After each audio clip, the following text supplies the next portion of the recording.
If you or someone you know has diabetes, you may have built up an extra supply of test strips and lancets. That's where we come in. We'll buy the supplies that you don't need and resell them to those in need to prevent waste. Help us make diabetes management more affordable. Visit us at teststripswithaz.com.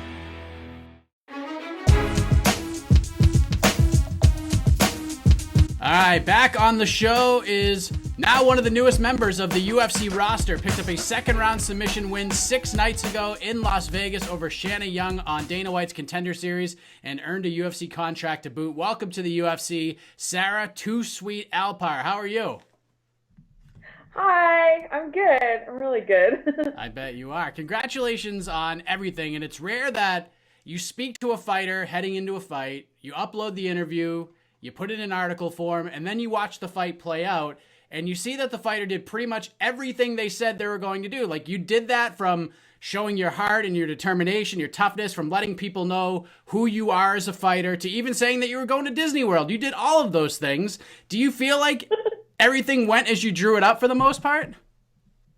Yeah, for the most part, I really think it did. I think it played out well and exactly to the game plan. I didn't expect myself to get a rear naked choke like that, and to be able to get my opponent to the ground like I did. But it worked out. I'll take it, and I'm excited. When you hear the words "Welcome to the UFC" and it's coming from a much younger bald man, not to the impact and to the level of a Dana White saying it, but has it sunk in? Does it seem real hearing those words? Yeah, it actually sunk in the other night. I was laying in bed, and all of a sudden I turned to my fiance and I was like, "Oh my gosh, babe, I'm in the UFC." Yeah, so it's something.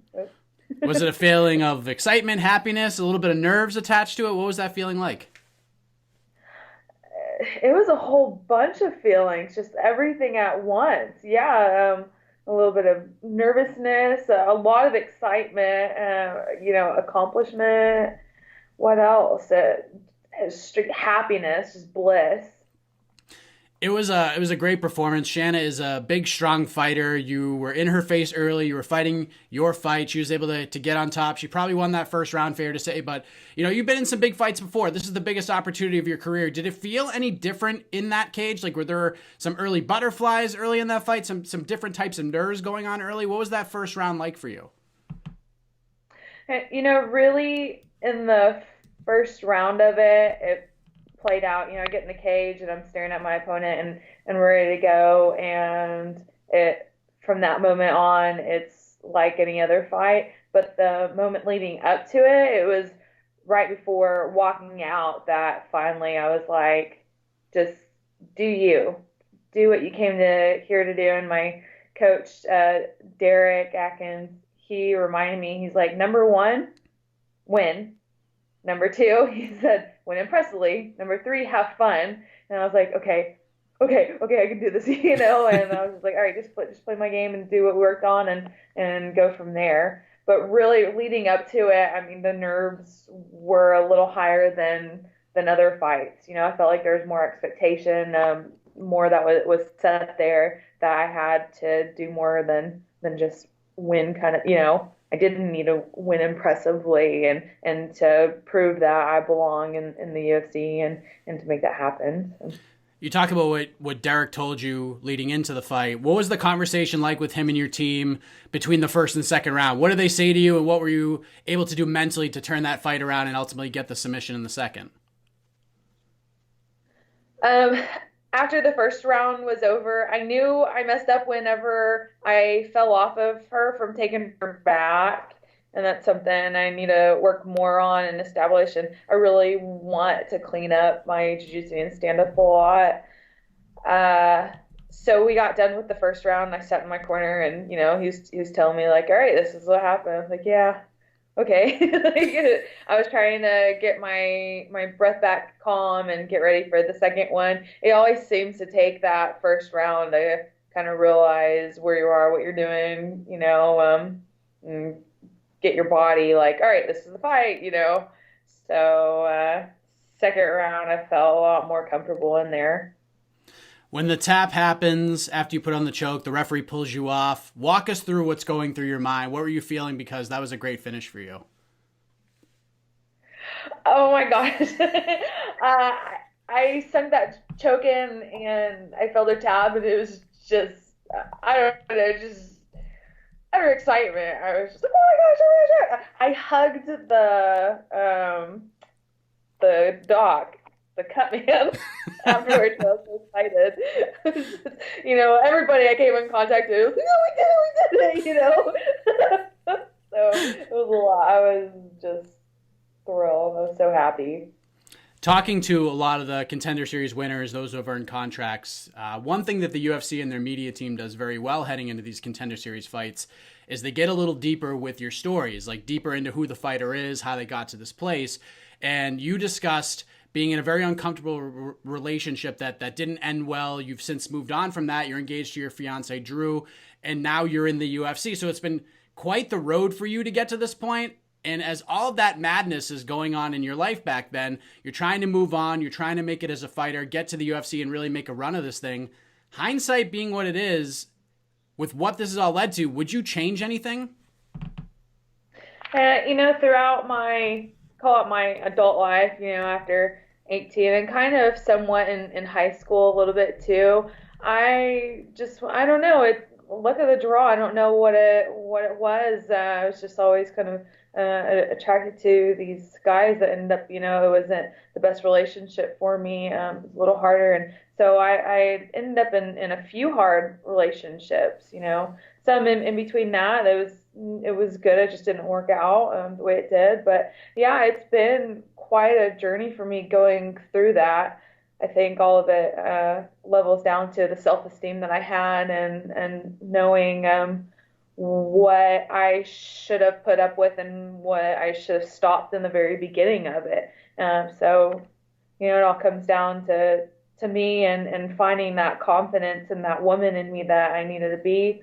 I wouldn't take it back. I'm the person that I am today, and there's a lot of women and people that struggle in those kind of relationships. And I, with me opening up to what I did, I had a lot of feedback from that. And now, I can get a chance for someone to come to me and be like, hey, I've been in this situation. How did you get out? Or what did you do for yourself to make it happen? And now, I can help make that change that I want to. We moved to a different location. Wi-Fi and technology is what it is. But I was saying that I talked to Lauren Murphy a couple of weeks ago. She got that win in Newark. And one of the things that she's realized about some of the ups and downs, some of the things that she's gone through to get to this point is that she's now finally realizing that, she deserves these good things happening to her. Have you had a moment like that for yourself? Because you've been through some tough situations. You've come through on the other side. Good things are happening for you. Have you ever had to have that debate within yourself? Yeah, I don't feel I deserve anything. I'm really grateful for the ride and where it's come to. It was hard. If it could have gone easier, like that would be great. But I don't regret any of it, and I'm just happy to be where I'm at today and to go through the process. And I'm ready for what's next.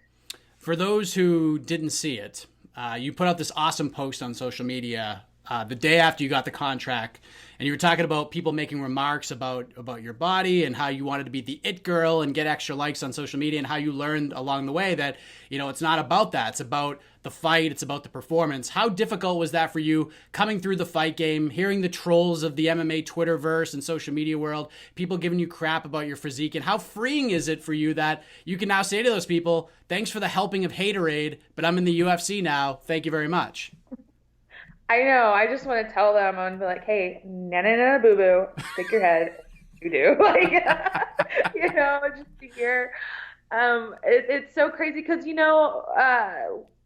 telling my story and everything and growing up and all that stuff and dealing with like the self-esteem and the confidence. And it's funny how those trolls, like, they went right towards that. And I think it's funny how the things I was like, hey, this is what I went through and I'm getting through it and here I am now. And it's like they wanted to key in on those details. I think they did that on purpose kind of to try to just spark something. But I don't read those comments. I got a couple of them and it, I just it's unnecessary. The people who love me and support me, they don't say things like that. And who knows me best, that they're not like that. They see the true me. So all those other people, those haters and all those trolls, they're just there. I don't know. They probably live with their mom eating ranch in their basement or something and like pizza rolls,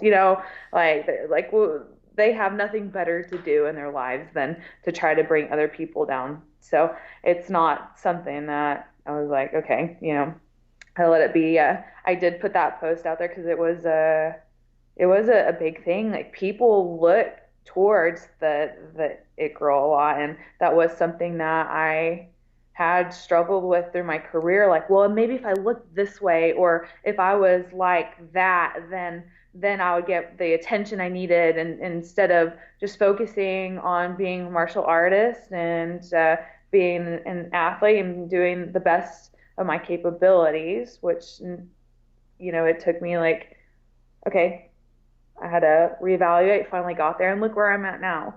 So one of the things that Dana White had mentioned after talking about your win right before he offered you your contract is that he would like to see you at 125.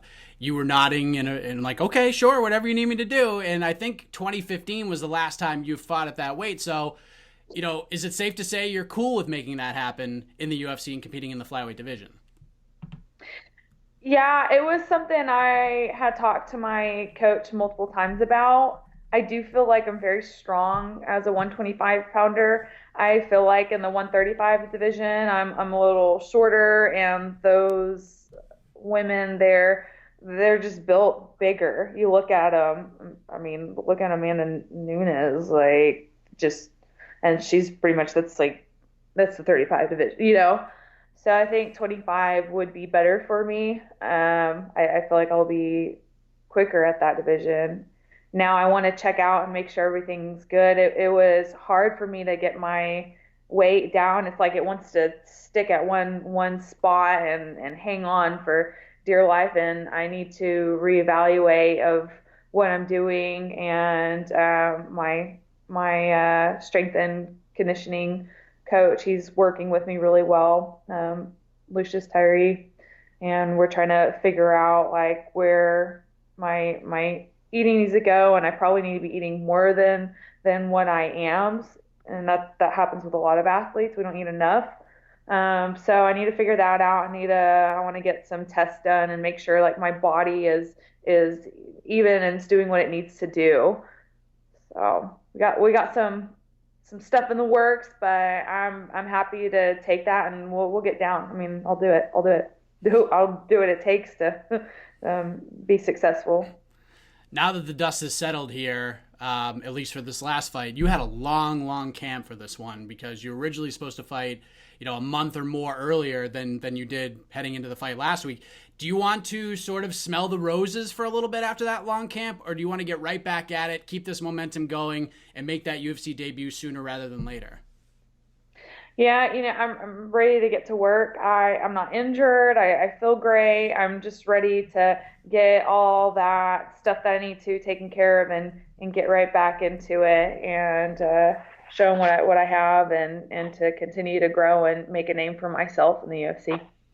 And what was it like returning home after earning that contract and seeing everybody back at home after everybody watched you on ESPN Plus do the darn thing? How was the reception once you got back?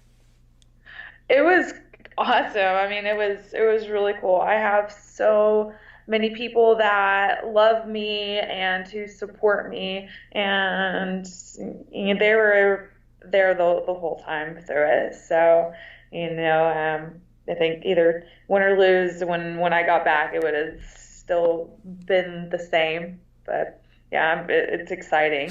I'm really happy where I'm at, and my hometown in the 806 Amarillo. They put me on like the front page. that city, there's something else. But I still love it. It's always going to be home, get on Amarillo. That is amazing stuff. Sarah Alpar back on the program, the newest member of the UFC roster after her big win on Dana White's Contender Series 6 nights ago in Las Vegas. Great having you on again, Sarah. Congratulations on the win. Before we let you go, let the folks know where they can follow along with you on the web, social media, shout outs, anything else you want to get off your chest. The floor is yours. Yes, I first want to thank American Elite, my gym, and my teammates, all of them who put up with me during the process. My coaches, my strengthening conditioning coaches at Green Strength. Thank you guys. Team Take TKO. Thank you for everything getting me to where I am. All my Sladey's a part of that. My teammates. I'd like to thank the people along the way who helped sponsor me. Magnum Services and St. Luke Institute, and my family too. My amazing fiance who, saw the tears, the smiles, and everything in between. And yeah, I appreciate you guys. If you want to follow me on Instagram, it's Too Sweet Alpar, and Twitter, it's the same, Too Sweet Alpar. So I'm getting the hang of that Twitter thing. So help me out, talk to me. Let me know what I can do. Great stuff, Sarah. Congratulations again, and we look forward to seeing you make your UFC debut. Thank you so much. Thank you for having me.